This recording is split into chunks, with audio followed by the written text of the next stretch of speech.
The unbreakable bond and the night that changed everything. Rachel and Naomi sat side by side on the worn porch swing of Rachel's house, their matching baby bumps making the two women look even more alike than usual. The creak of the old chains kept rhythm with the quiet summer breeze as the last of the afternoon sunlight dripped over the horizon, turning the sky soft pink and gold. "You're breathing like a yoga instructor," Naomi teased, her dark curls sticking to the back of her neck as she fanned herself with a folded-up pamphlet. "Relax, Rach. Babies come out whether you color-code your contractions or not." Rachel gave her twin sister a tired smile, her hand resting protectively on her belly. "Says the woman whose hospital bag is a grocery tote with nothing but a bag of sour candy and a phone charger." Naomi grinned, shifting her weight on the swing. "What can I say? I'm built for improvisation. Besides, I'll have Marcus, and he's practically a Boy Scout. I'm pretty sure he's memorized the entire What to Expect book just to keep me from freaking out." Rachel's smile softened. Her sister had always been the carefree one, floating through life with charm and reckless confidence. Rachel, on the other hand, planned her life down to the hour. Even now, in the final weeks of their pregnancies, she had laminated birth plans, emergency contact trees, and a spreadsheet that included every possible snack they might want during labor. "You ever think about how weird this is?" Rachel said, her voice quieter now. "Being pregnant at the exact same time. Both due within days of each other. What are the odds?" Naomi gave a small shrug, her eyes drifting to the setting sun. "It's us, Rach. We've always been in sync. It's just how it works." Rachel didn't say what she was thinking, that sometimes being so in sync felt more like a curse than a blessing. Their whole lives, people had treated them like two halves of the same person. It was comforting at times, but suffocating at others. Even now, as they prepared to become mothers, their experiences seemed fused together, as though they were destined to walk every milestone side by side. The sound of tires crunching on gravel broke the quiet. David, Rachel's husband, climbed out of his sedan, the loosened tie around his neck suggesting a long day at the office. His face brightened the moment he saw Rachel, though a flicker of unease crossed his features when his gaze slid to Naomi's identical face. He still mixed them up sometimes, even after years of marriage. "Hey, twins," David called, coming up the porch steps to press a kiss to Rachel's forehead. "Any contractions yet, or are you still both firmly on baby watch?" "Still pregnant, still cranky," Naomi answered for both of them, patting her belly, "and fully prepared to threaten these kids with eviction if they don't come out soon." The door creaked open, and Marcus appeared, Naomi's husband and the perfect counterweight to her wild spirit. His broad shoulders filled the doorway, but his gentle smile softened his usually serious face. "Ready for double diaper duty?" Marcus asked, coming to rest a protective hand on Naomi's back. David chuckled, though the sound was thin with nerves. "I think I'm still in denial about one, let alone two. But hey, at least we got a built-in parenting hotline." Rachel's heart swelled at the easy camaraderie between the four of them. Despite the differences between the couples, there was a sense of shared destiny, a bond built from years of overlapping lives. As dusk settled over the house, they talked about cribs and car seats, about baby names and nursery themes, until the fireflies began to flicker in the humid air. No one said it, but they all felt it, an electric anticipation humming beneath their words. Something big was coming. Later that night, Rachel bolted upright in bed, the sharp cramp in her abdomen stealing her breath. Her hand flew to her belly as the pain rippled through her again, more intense this time. "David," her voice cracked the stillness, trembling with both pain and disbelief. "David, wake up." David was already half awake, fumbling for his glasses as he sat up. "What? What's wrong?" Before Rachel could answer, her phone buzzed loudly on the nightstand. The screen lit up with Naomi's name. Rachel's heart skipped. "Naomi?" She answered, her voice tight with pain. "Please tell me this isn't happening. Naomi's voice came through, hoarse and strained. Because I'm pretty sure my water just broke all over my kitchen floor. Rachel's laugh turned into a sharp gasp as another contraction seized her. This is happening, Rachel managed through clenched teeth. We're both in labor. The hospital. The hospital parking lot glowed under flickering streetlights, the early dawn sky just starting to brighten. Two cars, nearly identical in their haste, pulled into the lot almost simultaneously. David stumbled out of the driver's seat, his hand shaking as he helped Rachel from the passenger side. A few spots down, Marcus did the same for Naomi, his normally calm demeanor cracking under the weight of seeing his wife in pain. We're twins, Marcus explained to the bewildered nurse at the admissions desk. Both in labor, same day, same time. The nurse blinked, then recovered quickly, grabbing forms and gesturing to a pair of wheelchairs.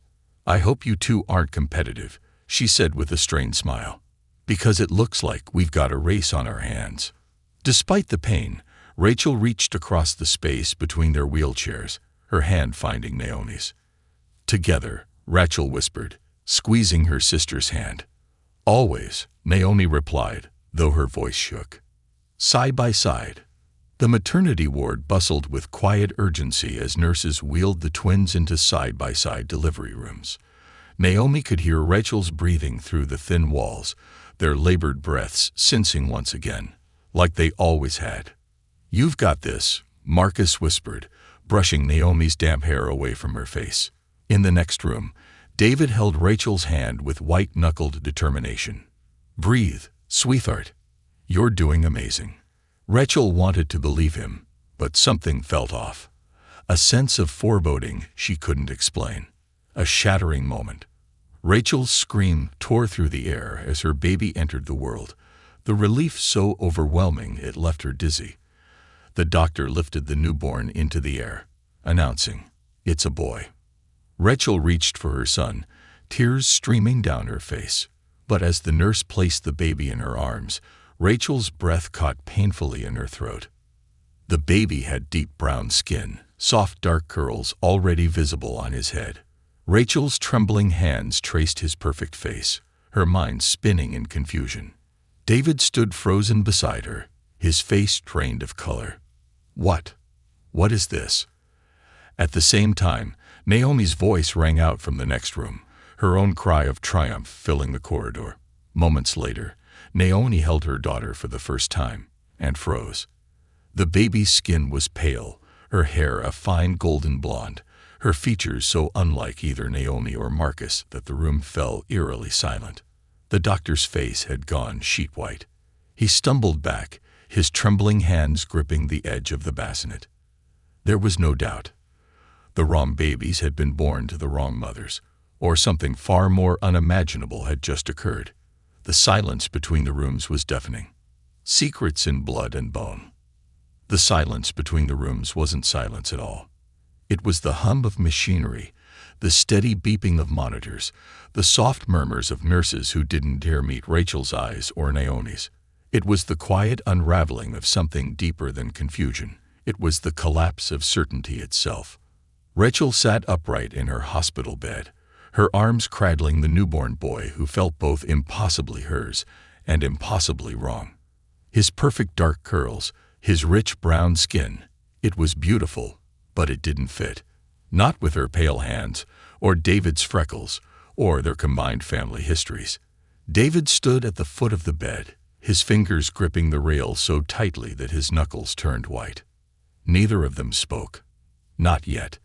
In the room next door, Naomi stared at the baby girl in her arms, her skin as pale as milk, her tufts of golden hair glimmering in the fluorescent light. Her little fingers curled and uncurled like she was reaching for something Naomi couldn't give her. Marcus stood beside her, his mouth slightly open, like he was about to speak but couldn't find the words. Naomi's hands shook, not from exhaustion, but from something colder, something closer to fear. What is this? Marcus's voice finally broke the silence, hoarse and cracking at the edges. What is this supposed to mean? Naomi's heart twisted painfully. I don't know. But deep down, A tiny sliver of doubt was already taking root. The hallway between them. The door between the rooms opened with a whisper. Naomi stepped into the hallway at the same time Rachel did. They stood face to face, separated only by the thin strip of hospital linoleum, each holding a baby that couldn't, be theirs. They had always been mirrors, always each other's reflection, each other's shadow. But now, in this blinding hospital light, they were something else. Something fractured. Rachel's lips trembled. What's happening? Naomi shook her head, holding the unfamiliar baby tighter against her chest. I don't know. A nurse tried to usher them back into their respective rooms, but neither sister moved. The babies were quiet now, the kind of eerie silence that made both women's skin crawl. Even as newborns, they knew something was wrong. What if they were switched? Rachel's voice was barely a whisper, her mind fighting through the haze of pain and confusion. That's impossible. Naomi's words came too fast, too defensive. We were right here the whole time. But look at them. Rachel's voice rose, and David appeared behind her, his face drawn and pale. We need answers, David said, his voice steadier than either sister's. Now, the first test. The doctor arrived with the kind of forced calm that made Rachel's stomach churn. His badge read Dr. Myers, and his smile was too thin to be reassuring. These things happen, he began, smoothing down his coat. Sometimes genetics surprise us. There are rare conditions, latent genes, recessive traits. Save it, Marcus interrupted, stepping into the hallway with arms crossed over his broad chest. This isn't a gene pool quirk. We need a test. Rachel nodded, her grip tightening around the dark-haired baby. We want a DNA test. Dr. Myers hesitated. It's standard practice to wait until discharge for. Now. Naomi's voice cut like a blade through the conversation. Dr. Myers gave a small nod. We'll take samples immediately. The nurses were gentle but efficient, swabbing the baby's tiny mouths and pricking the father's fingers. Rachel sat motionless while the nurse swabbed her cheek, her mind splintering into 1,000 dark paths she couldn't follow all the way through. Naomi sat on the edge of her hospital bed, Marcus beside her, but just barely. A thin gap between their thighs that might as well have been a canyon. When the nurse reached Naomi, she took the swab without a word. The baby girl in her arms blinked up at her with clear blue eyes, a color Naomi had never seen anywhere in her family tree. The whispered confession. Hours passed like molasses, slow and heavy. Rachel dozed fitfully, waking each time the baby stirred. The hospital was too quiet, the silence broken only by distant voices and the occasional squeak of shoes down the hall. Naomi couldn't sleep, not with Marcus sitting across the room, his hands clasped together, elbows braced on his knees. They had barely spoken since the samples were taken. Are you going to say it? Naomi whispered. Marcus's head lifted. Say what? That you think I cheated. Her voice cracked, and she hated how small it sounded. Marcus stared at her for a long moment. I don't know what to think. Naomi turned toward the window, her shoulders trembling. I didn't. He didn't answer. The results. Dr. Myers returned with the results just after sunrise. His expression was drawn, his professional mask slipping. I have the paternity and maternity results, he said, voice tight. Rachel's stomach churned. Naomi held her breath. David and Marcus stood side by side. Two men who had once joked about raising their kids like cousins, but now stood like strangers. The baby boy, Dr. Myers said, glancing at Rachel, is biologically related to Marcus and Naomi. Rachel's knees buckled. David's hand shot out to steady her, but even through his touch, she could feel him trembling too. The baby girl, Dr. Myers continued, is biologically related to Rachel and David. The words barely registered. No, Naomi said, shaking her head. That can't be right. I double-checked the samples, Dr. Myers said softly. There was no error. I'm so sorry. Rachel sat heavily on the bed, her arms tightening around the wrong baby. No, her sister's baby. Her mind couldn't grasp it. The births had been ordinary. The babies had been placed in their arms seconds after delivery. How could this happen? Someone switched them, Rachel whispered. Or, David's voice trailed off. Or what? Naomi snapped. Or there's something bigger going on, David said grimly. Digging into the past. Back at home a few days later, Rachel couldn't focus on the soft whimpers of her daughter. The pale-skinned, blue-eyed child who shouldn't have come from her, because her mind was rooted somewhere else. Somewhere decades before. They'd always been told they were identical twins. Two halves of the same genetic coin. But now, Rachel sat at the kitchen table, the twins' baby books spread out in front of her. Naomi's birth weight. Rachel's birth weight. Photos of them side by side, nearly identical except for a mole near Rachel's left shoulder. They were identical, weren't they? Her phone rang, startling her out of her thoughts. Naomi's name flashed on the screen. You're thinking it too, aren't you? Naomi's voice was a thin wire of panic. That maybe we're not. Rachel couldn't even say the word. Identical. Naomi finished for her. Or maybe not even twins at all. The silence between them was louder than any fight they'd ever had. A mother's confession. The sisters drove together to their parents' house, babies bundled in car seats in the back. Their parents' modest ranch house, the one they'd grown up in, felt smaller now, more fragile. Like one wrong question could bring the whole thing down. Their mother, Evelyn, met them at the door, her face lighting up at the sight of the babies. Until she saw their faces, her smile faltered. We need to talk, Rachel said softly. Evelyn's hand went to her throat. Is something wrong? Naomi set her daughter's car seat down, her hands trembling. Mom, are we really twins? The color drained from Evelyn's face. Behind her, their father, Henry, appeared in the hallway, his brow furrowed. I think it's time, Evelyn whispered, voice trembling. Time for what? Rachel's voice rose, a storm gathering. Evelyn sank into a chair, hands clutching the hem of her sweater. You were switched, once before, at birth. Rachel and Naomi stared, too stunned to speak. We just didn't know which one. The lies that built us.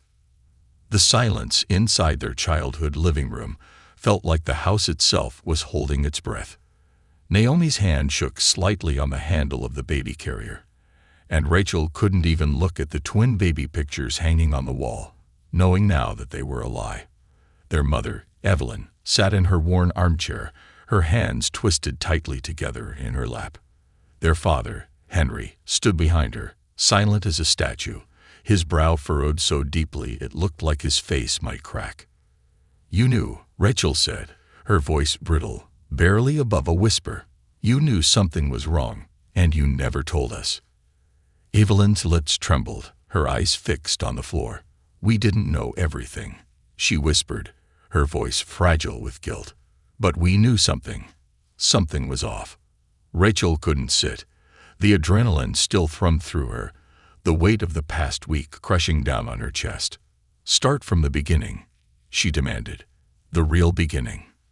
Evelyn's hands shook so badly that Henry finally came forward, resting one heavy hand on her shoulder. His touch was both comfort and warning, a reminder to choose her words carefully. But there were no careful words for what they were about to confess. It was the day you were born, Evelyn began, her voice distant as though it belonged to someone else. The hospital was overwhelmed. There was some kind of staffing shortage, and they were bringing in babies from another ward because there weren't enough bassinets. Naomi and Rachel exchanged a glance. That single fact alone sent alarm bells ringing. They had always believed they were born in a quiet, uneventful delivery. No complications. No mix-ups. After you were born, they took you both to the nursery while I recovered, Evelyn continued. When they brought you back, something felt wrong. Wrong how? Naomi's voice was tight, her knuckles white as she gripped the arm of the couch. Evelyn's throat worked, her eyes filling with tears. It was little things at first. The shape of your noses. A birthmark I remembered seeing on one of you was suddenly on the other. And you didn't calm the same way.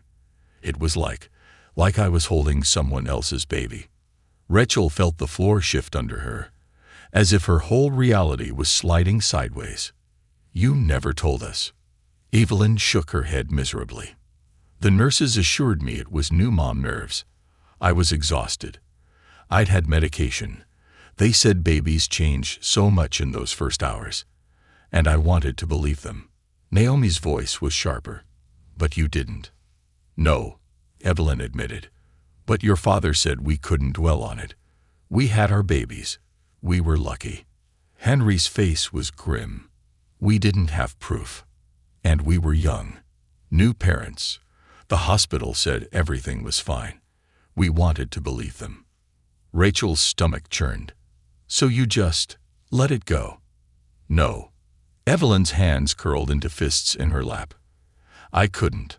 I went back. A few weeks later. I asked to see the records.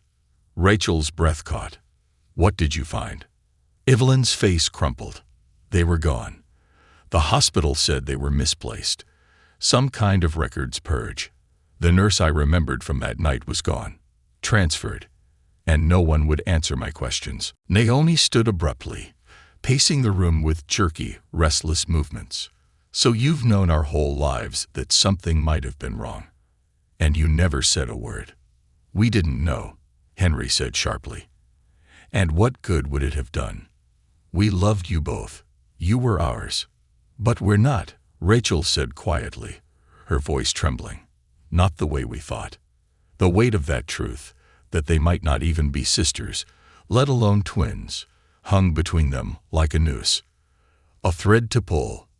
Later that night, Rachel and Naomi sat side by side in Rachel's kitchen, the babies sleeping in their carriers between them. Naomi's fingers drummed relentlessly on the table, her knee bouncing under the weight of her agitation. We need to find that nurse, Naomi said finally. The one Mom remembers. Someone had to know what happened. Rachel's mind was already racing ahead. And the records. Even if the hospital covered it up, there's always a paper trail. Naomi stood, grabbing her phone. We start with the birth records. Rachel shook her head. They'll be sealed. Hospitals don't just hand those out. Naomi's smile was sharp. Then we find someone who doesn't follow the rules. A door in the past. It took 3 days, 2 frantic phone calls, and 1 late-night Facebook search. But they found her. Esther Collins. The name was tucked away in an old hospital staff directory. A nurse on duty the night the twins were born. Retired now, living in a small town just a few hours away. The house was tiny, tucked at the end of a gravel road. There were wind chimes hanging from the porch, spinning lazily in the breeze. Naomi's knuckles hovered over the door before she knocked. 3 quick raps that sounded too loud in the stillness. The door creaked open, and a woman in her 70s stood there, her thinning hair pulled back in a loose bun. Her eyes, sharp and wary, flicked between the sisters, and then widened. You found me, Esther whispered. Rachel's heart stuttered. You know who we are. Esther's hand shook as she pulled the door open wider. I knew you'd come one day. The truth no one wanted. Inside, the living room smelled of lavender and old paper. A dozen photographs lined the walls. Babies, children, families long since grown. Esther sat carefully, her hands folded in her lap. I was the night nurse on duty when you were born, she said. There was confusion that night, a power outage during shift change.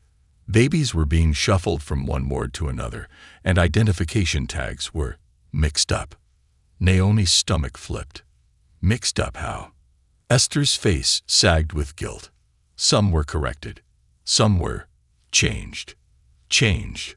Rachel's voice was sharp. On purpose. Esther's gaze darted to the window. There was a mother. A woman who had just lost her baby. Rachel's fingers went cold. She was hysterical, Esther whispered. The attending doctor, he made a decision. He gave her one of the babies from another room. The silence felt like a living thing. Rachel's mouth went dry. Which one of us? Esther shook her head. I don't know. I was a junior nurse. I wasn't supposed to question it. I thought it was one baby. Just one. But it was both of us. Naomi finished. Esther's hands shook. I found out later that there were 2 babies in the wrong bassinets, but no one wanted a scandal. The records were altered. The tags destroyed. No one knew who belonged to who. Rachel's vision blurred with tears. So we might not even be sisters. Esther's voice was soft. You might not. Naomi's hand clutched Rachel's. But we grew up together. That counts for something. Rachel's throat tightened. Does it? Naomi's grip only tightened. It has to. A new path forward. That night, Rachel lay awake in her childhood bedroom, the ceiling fan humming softly above her. The baby slept beside her, her perfect face peaceful in sleep. Sister, stranger, daughter. None of the words fit anymore. Her phone buzzed beside her. It was Naomi. No matter what the tests say, you're my sister. Rachel's throat closed with emotion. It was the only thing keeping her afloat. Always, she typed back. The future was a storm waiting to break. But no matter what happened, they would face it together, even if everything they knew about themselves was about to fall apart. Bloodlines and broken threads. The morning air was thick with humidity when Rachel opened the front door, cradling a lukewarm mug of coffee she hadn't touched. Naomi stood on the porch, one hand holding her phone, the other clutching the strap of her diaper bag. Her eyes were shadowed, her lips a thin line. Any news? Rachel asked softly, her voice just above a whisper. Not yet, Naomi muttered, stepping inside without waiting for an invitation. It was habit. They never needed permission to enter each other's homes. At least, they hadn't until now. Rachel shut the door behind her and leaned against it for a moment, watching Naomi deposit the diaper bag near the couch and immediately start pacing. It had been like this since they'd left Esther Collins' house. Neither sister able to sit still for long, both trying to keep themselves moving so they wouldn't drown in what they'd discovered. Somewhere between the faulty hospital records, the missing nurse logs, and the confession from Esther, a terrible truth had begun to form. There was a very real possibility that Naomi and Rachel weren't sisters at all. What if we're not related? Rachel blurted out, her throat closing around the words as soon as they escaped. Naomi's pacing stopped dead. She turned, her expression fierce, almost angry. We're related. You don't know that, Rachel said softly. Naomi's arms folded across her chest like armor. I do know that. We grew up sharing a bedroom, finishing each other's sentences, pretending to be each other to skip gym class. I don't need a DNA test to know you're my sister. Rachel's fingers tightened around her coffee mug, the ceramic suddenly too warm. But what if it's true? Her voice was small, scared. What if they put us with the wrong families? Naomi crossed the room, her hands landing firmly on Rachel's shoulders. If it's true, we'll handle it. But it won't change the fact that you're my sister. Nothing can change that. The conviction in her voice made Rachel's throat tighten. There was always something unshakable about Naomi, a kind of fierce loyalty that made her impossible to argue with. But loyalty wasn't science. Loyalty wasn't genetics. And loyalty wouldn't fix what was already breaking under the weight of secrets. The first test results. The doorbell rang an hour later, and both women froze. Rachel's baby stirred in the bassinet by the couch, but she didn't move to check on her. Naomi stood with one hand on her hip, the other clutching her phone so tightly her knuckles turned white. David opened the door, standing just out of sight, and took the envelope from the courier. His expression was blank, the kind of calm that came when a man was bracing for impact. It's here, David said quietly. Neither sister reached for it. Rachel's hands were shaking, so David set the envelope down on the coffee table. Naomi's baby whimpered from the carrier near the window, and Naomi moved on autopilot, lifting her daughter into her arms and cradling her close. It was easier than looking at the envelope. "Open it," Rachel whispered. David didn't move. Neither did Naomi.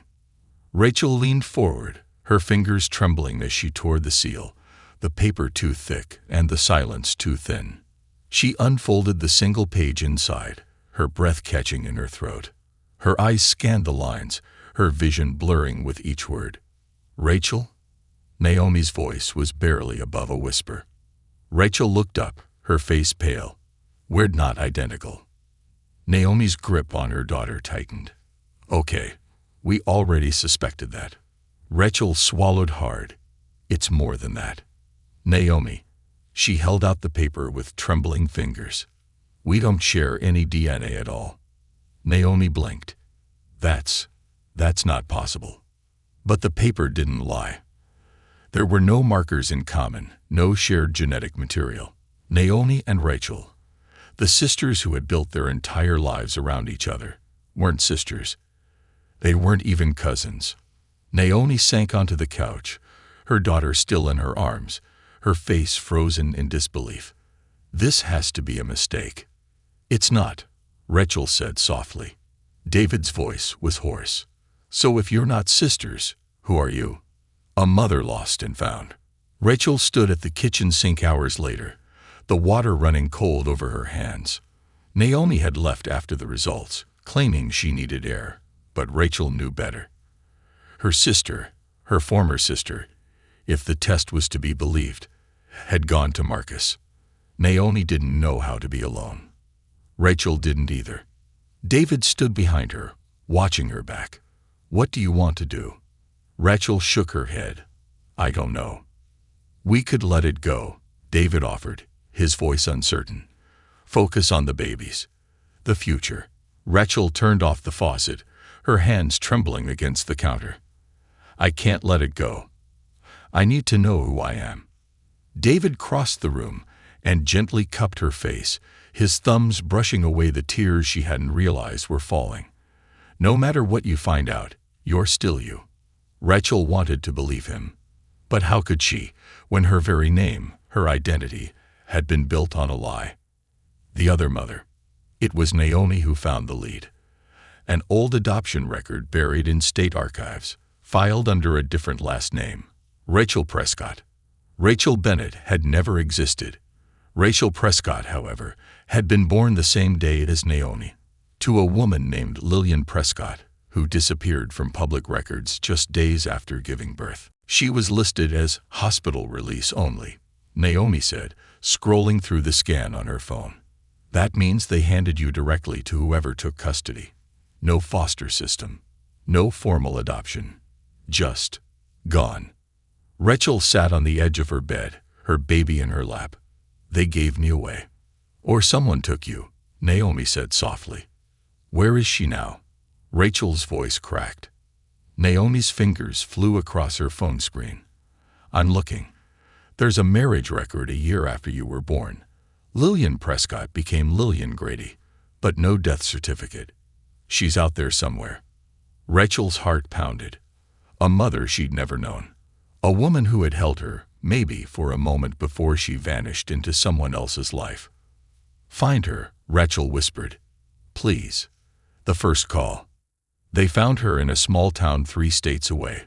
Older, quieter, her social media footprint limited to a blurry photo of a garden and a church bake sale. Rachel's stomach twisted as Naomi dialed the number they'd found in a property record search. The phone rang 3 times before a soft, hesitant voice answered. "Hello." Rachel's heart seized. Naomi took a deep breath. "Is this Lillian Grady?" A pause. "Yes." "Who's this?" "My name is Naomi Carter," Naomi said, her voice careful. "I know this is strange, but we believe you might be my sister's birth mother." Silence. Then a slow, shuddering breath. "I can't." Lillian's voice cracked. "I can't do this again." "Again?" Rachel blurted. Naomi's fingers tightened around the phone. "Mrs. Grady. Lillian, please, we just want answers. My sister deserves to know where she came from." Another pause, longer this time. Then, in a voice so quiet they could barely hear it, I didn't give her away. Buried secrets. Lillian agreed to meet them 2 days later in a coffee shop off the highway. Rachel barely touched her drink, her hands cold despite the summer heat. Naomi sat beside her, her presence both grounding and fragile. Lillian arrived wearing a worn floral dress, her hands twisting the strap of her purse. Her hair was gray, her face lined with quiet sorrow. The first thing she did when she saw Rachel was cry. "You look just like him," Lillian whispered. "Who?" Rachel's voice was soft, hesitant. "Your father," Lillian said, her eyes glassy. "They told me you died. They said you were stillborn." Rachel's heart stopped. Lillian's hands trembled. "I never knew they took you." Rachel reached across the table, her fingers covering her birth mother's. "I'm here now." Tears fell silently down Lillian's cheeks. "I'm so sorry." Rachel's own tears blurred the room. "Me too." Naomi watched them, her hand resting over her own heart, where her own pain lay buried beneath her sister's. Sister, maybe not by blood, but always by choice. When blood isn't enough. Rachel hadn't let go of her birth mother's hand for nearly 5 minutes. The contact felt unreal. Skin to skin, fingers curled together, yet separated by 32 years of silence and stolen time. The weight of it sat on Rachel's chest, too heavy to fully carry, but impossible to set down. Naomi sat quietly across from them, her fingers curled into fists against her knees, caught between her need to support Rachel and the gnawing ache that they might not be sisters after all. She was supposed to be part of this story too, wasn't she? Lillian Grady, her biological features a pale echo of Rachel's own, finally spoke, her voice raw but steady. "I was 17 when I had you." She gave a trembling smile, one hand nervously tucking a strand of graying hair behind her ear. "Too young, too stupid, if I'm being honest. But I loved you from the second I knew you existed." Rachel's throat burned. "Then what happened?" Lillian's hands twitched in her lap. "You were born early. They said there were complications, that you needed special care. They took you before I ever got to hold you. The next time they came back," her voice cracked, "they told me you died." Naomi's breath caught. Rachel's hand tightened over her mother's. "You didn't question it." Rachel's voice was soft, but her words felt like tiny hammers striking at something fragile. Lillian's gaze dropped to her lap. "I did, but I was a scared teenager with no family, no money, and they were doctors, nurses, adults who knew better than I did." Rachel felt her stomach twist with anger and grief, two vines choking each other. "But I didn't die." "No." Lillian's voice was a whisper. "Someone took you, and I never knew." The sheer injustice of it made Rachel's hands shake. She had lived her entire life as someone else's daughter. Loved, yes, but built on a lie. She had spent years longing for connection, always sensing something just a little off in her reflection, her sense of belonging. And now, after all of it, her real mother had been mourning her for over 30 years. Naomi's voice broke through the silence. "Do you know who took her?" Lillian shook her head, her expression tight with shame. "There was a nurse I remember. I think her name was Esther. She was kind to me. But there was something off that night. Too much moving around. Too many babies being shuffled." Rachel's stomach dropped. "We found Esther." Lillian's eyes snapped up. "You did?" Rachel nodded. "She told us some of the truth, but she didn't know the whole story. Or maybe she was too afraid to tell us." Naomi leaned forward. "Do you remember any doctors? Names, faces, anyone who seemed to have more control over what was happening?" Lillian's brow furrowed in concentration. "There was one. Dr. Holloway, I think. He was older, very formal. He handled my discharge papers." She swallowed hard. "I always thought he was the one who pitied me most." Rachel exchanged a look with Naomi. They had seen that name. Dr. Victor Holloway. listed in some of the old records they dug up in the hospital archives. It was a thread, thin, frayed, but enough to pull. The trail of the ghost doctor. Back at Rachel's house, the babies napped side by side, two infants blissfully unaware of the storm swirling around them. Naomi sat on the floor, her laptop balanced on her knees, while Rachel paced back and forth. Dr. Victor Holloway, Naomi murmured, typing the name into every search engine she could think of. Nothing recent. He retired almost 20 years ago. Where does he live? Rachel asked, voice taut. Naomi squinted at the screen. Last known address is a care facility, 2 towns over. Shady Creek Retirement Village. Rachel's fingers tightened around the back of the chair. If he's still alive, we're going. Naomi's stomach twisted. Rachel, he's not going to just confess. If he's even coherent. Rachel's jaw set in a line Naomi recognized all too well. He stole my life. He's going to answer for it. Shady Creek's living ghost. The retirement home was clean but stale, the air thick with the scent of disinfectant and reheated vegetables. The receptionist gave them a wary smile when they asked for Dr. Holloway. He doesn't get many visitors, the woman said, flipping through a binder. But you're in luck. He's in the garden right now. The garden was small, just a handful of benches, a bird feeder, and a patch of struggling roses. An elderly man sat slumped in a wheelchair near the far bench, his skin thin as paper, his hands trembling slightly as he tried to thread bird seed into the feeder. Rachel stepped forward, her heart hammering. Dr. Holloway. The old man didn't look up at first, but when he did, his faded blue eyes sharpened with recognition. You're her, he said softly. Rachel froze. Her. The Prescott baby, Holloway said, voice thin and creaky, but eerily calm. I always wondered if you'd come. Rachel's throat closed. Naomi stood slightly behind her, her fingers twitching at her sides, ready to jump in. You knew, Rachel whispered. Holloway sighed, the sound rattling in his chest. I knew. Why? Rachel's voice was sharp now, her control slipping. Because you were the easiest to move, Holloway said, his gaze drifting past her, back into the years they couldn't see. 2 babies born minutes apart. 1 mother too young and alone to fight.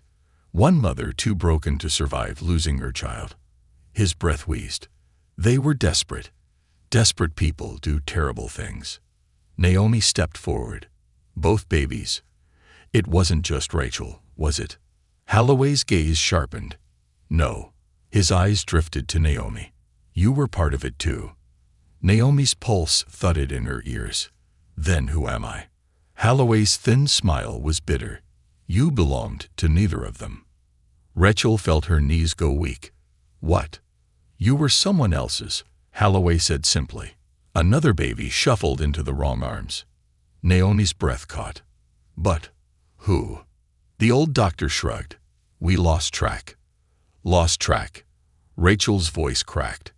You switched babies and just lost track. Holloway's hands curled into his blanket. There was chaos. The records were altered to cover the mistakes, and the hospital couldn't afford the scandal. Naomi's voice shook. So I might have another mother out there too. Holloway gave a dry, humorless laugh. Or none. Who's to say you weren't someone else's mistake entirely? Rachel's stomach twisted violently. You ruined our lives. No, Holloway said softly. I saved them. Rachel couldn't breathe. Naomi couldn't move. Would you have had the same life with the mother who lost you? Holloway's eyes were too clear, too knowing. Or would you have died with her? The weight of the question settled over them both, unbearable, unanswerable. Rachel grabbed Naomi's hand, her grip shaking. We're done here. Holloway didn't call them back as they left. He just sat there, hands folded, staring at the sky like a man waiting for someone to come and take him away. What makes a family? That night, Rachel stood at the nursery door, watching her son sleep. His skin was darker than hers, his curls tighter, his features unfamiliar. And yet, he was hers.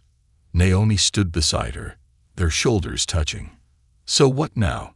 Rachel's throat worked, but no words came.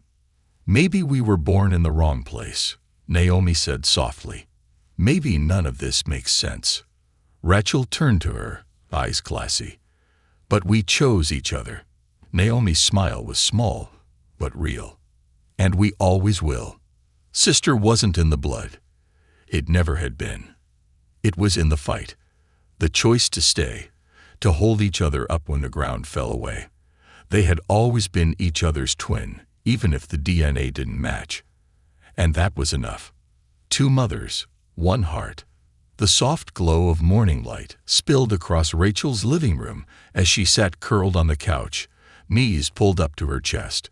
Her coffee had gone cold hours ago, but she held the mug like an anchor, something to ground her trembling hands. Across from her, Naomi stood at the window, arms folded tight across her chest, her gaze fixed somewhere beyond the horizon. Neither of them spoke. The truth, the full, twisted, unbearable truth, had unraveled over the past week, leaving nothing untouched. They were not sisters, not even close. Two strangers, two babies, switched into the wrong lives by a failing hospital and a desperate doctor. The DNA tests had confirmed it. The stories of confusion, chaos, and cover-ups had been laid bare. Naomi and Rachel had been swapped, shuffled like cards in a game no one would ever win. They shared no blood, no ancestors, no biological ties. But 32 years of memories, those were real. Rachel finally broke the silence, her voice hoarse.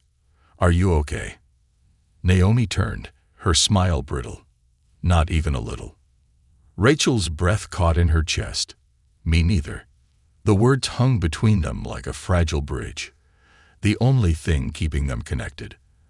Their whole lives had been built on the idea that they were two halves of the same whole. And now, they were strangers in every way that mattered to science, but not to love. "Do you?" Naomi hesitated, voice cracking. "Do you want to meet her? Your real mother?" Rachel stared down at her hands. Lillian Grady, the woman who had been tricked into believing her baby was dead, had called twice already. Rachel hadn't answered. "I don't know how," Rachel whispered. Naomi moved closer, sinking onto the couch beside her. "There's no manual for this kind of thing, Rach. I feel like meeting her is betraying Mom," Rachel admitted, tears blurring her vision.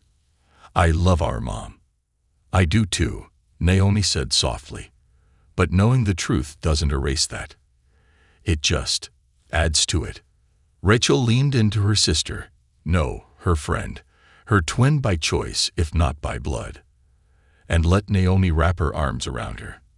They sat like that for a long time, breathing together, two lost girls trying to find a new way to fit. Two mothers, one daughter. Rachel stood on the sidewalk outside the small white house, her palms damp with sweat. Naomi stood beside her, their babies asleep in their carriers, unaware of the monumental moment unfolding above their heads. The door opened slowly, revealing Lillian. Her hair was carefully curled, her blouse pressed, but her hands trembled visibly. Rachel forced a smile. "Hi." "Hi," Lillian whispered back, her voice breaking. They stared at each other, mother and daughter, a relationship stolen before it ever had a chance to form. Rachel cleared her throat. "This is Naomi." Lillian's smile warmed slightly, even through the tears. "I've heard so much about you." Naomi grinned, though it didn't reach her eyes. "You probably didn't expect both of us." "I didn't expect any of this," Lillian admitted, stepping back to let them inside. The house was simple, homey, but quiet in a way that felt lonely. Framed photos covered the shelves, though none of Rachel. It made her chest ache in a way she couldn't quite name. Lillian led them into the living room, her hands fluttering nervously. "Would you like something to drink?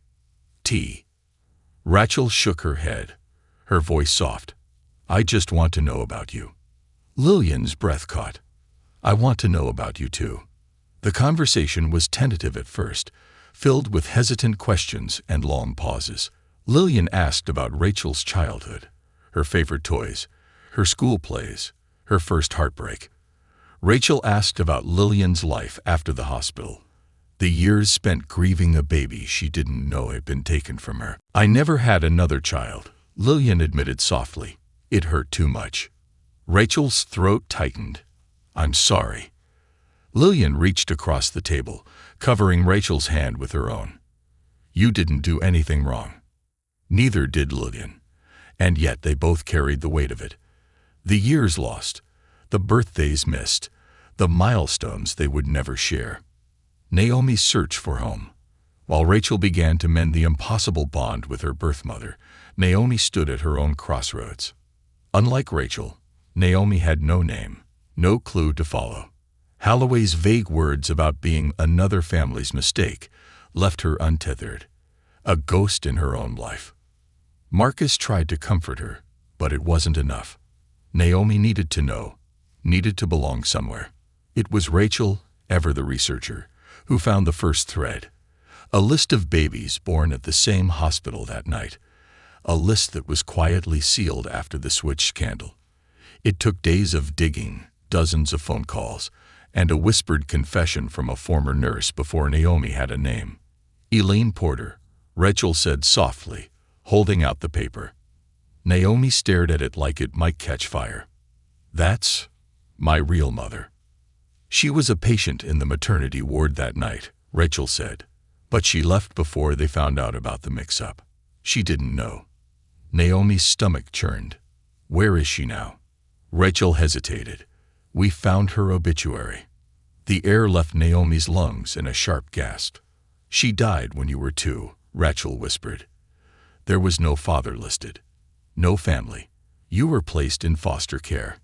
Naomi's hand shook, the reality of it crashing over her like a wave. Her whole life, her identity, her sense of self, built on nothing but paper-thin lies. Rachel took her hand. "But you ended up with our parents.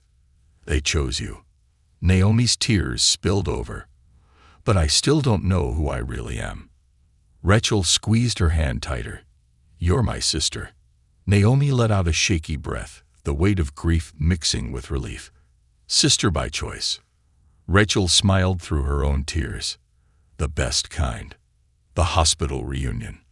Weeks later, they stood together outside the old hospital, the place where their stories had been shattered and rewritten before they could even walk. Rachel held her son in her arms. Naomi held her daughter. They had come full circle. 2 mothers, 2 babies, 2 women no longer bound by DNA but by something deeper, something unshakable. "Ready?" Rachel asked. "Not even close," Naomi said.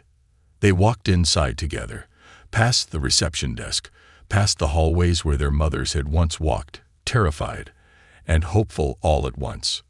A nurse passed them, her eyes lingering on the 2 women. So alike, yet so different. Twins in every way that mattered. Chosen family, forged in loss and reclaimed through fire. Rachel looked at Naomi. "We're okay, right?" Naomi's smile was small but sure. "We're more than okay." They stood there, not as strangers, not as victims, but as survivors, women who had built themselves from the ashes of a story they never asked for. And they would go on, raising their babies side by side, rewriting the story with each day, each step, each breath. Because family wasn't who you were born to. Family was who you chose to hold on to when the truth broke everything else apart.